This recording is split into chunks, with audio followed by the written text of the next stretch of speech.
आज बात होगी ईरान की उस पिंक बटालियन की जिसने ट्रंप के साथ साथ पूरे अरब की चिंताएं बढ़ा दी हैं। अमेरिका और ईरान के बीच सीजफायर खत्म होने में अब 48 घंटों का वक्त बचा है, लेकिन अब तक शांति वार्ता पर संशय की स्थिति बनी हुई है।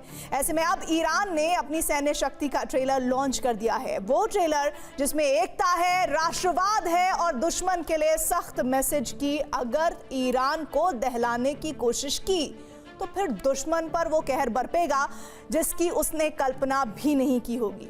अब सवाल यह है कि आखिर ईरान की वो पिंक बटालियन कौन है और कैसे जंग के मैदान में उसकी एंट्री से बदल जाएगा खाड़ी का समीकरण। हमारी इस रिपोर्ट में देखिए। ईरान की इस महिला ब्रिगेड को देखकर पूरी दुनिया हैरान है। अब तक ईरान की छवि कट्टर महिला विरोधी की रही है, लेकिन हाथों में हथियार लिए इन महिलाओं की तस्वीर ने ईरान की छवि को उलट कर रख दिया है।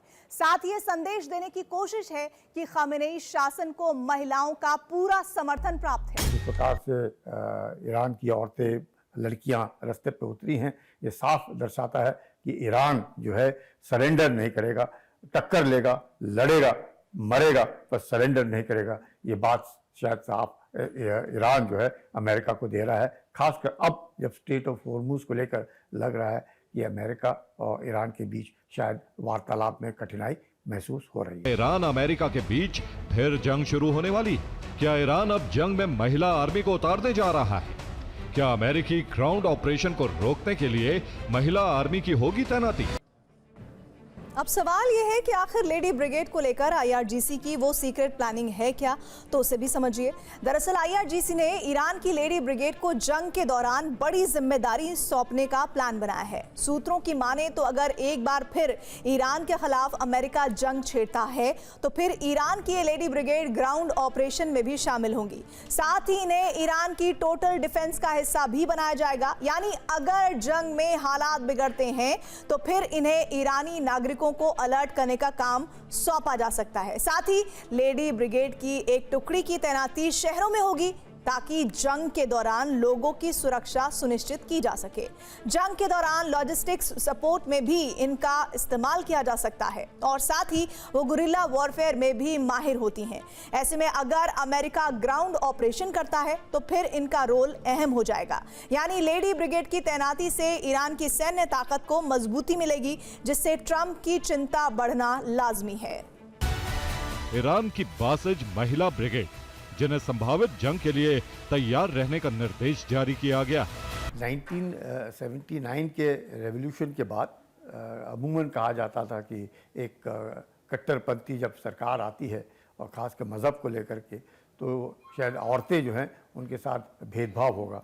लेकिन इराक़ के साथ भी जंग में औरतों ने बहुत बढ़ चढ़ कर भाग लिया और ईरान की औरतें, हम कितना भी कहें, बहुत ही एम्पावर्ड हैं।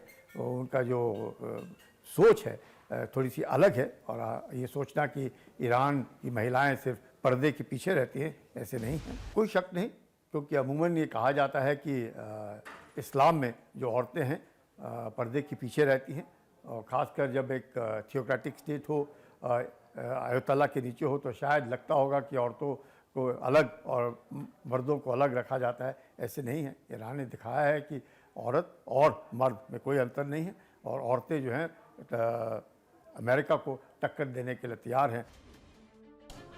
पहले चरण की जंग में ईरान अपनी आधी ताकत से लड़ा था, लेकिन अब वो हालात नहीं हैं। खामेनेई शासन के खिलाफ उस वक्त मौजूदा बना हुआ था शासन, तमाम जो लोग थे, लेकिन अमेरिकी हमलों के बाद हालात बदल गए हैं और अब एक बार फिर ईरान एकजुट नजर आ रहा है। इस एकजुटता में ईरान की सबसे बड़ी ताकत बनी है आधी आबादी, यानी ईरान की महिला ब्रिगेड।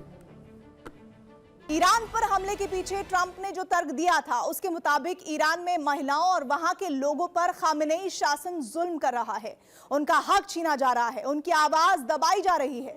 लेकिन ईरानी जनता ने साफ कर दिया है कि वो अपनी समस्याओं में बाहरी हस्तक्षेप को बर्दाश्त नहीं करेंगे। तो मुझे लगता है अब दूसरा राउंड जो टॉक्स का है, उसको लेकर के जो एक दरार पैदा हुई है, उससे ज़रूर पूरे विश्व में शांति को खतरा है और कोई शक नहीं कि तेल के भाव बढ़ेंगे और इसी माफिक जो शांति के सोच रहे थे पूरे विश्व में कि शांति बहाल होगी अगर अमेरिका और ईरान के बीच सीज फायर हो जाए, लगता नहीं और लड़ाई के माहौल जो है वो अब तेजी से और बरकरार, और मुझे लगता है the war clouds are on the horizon.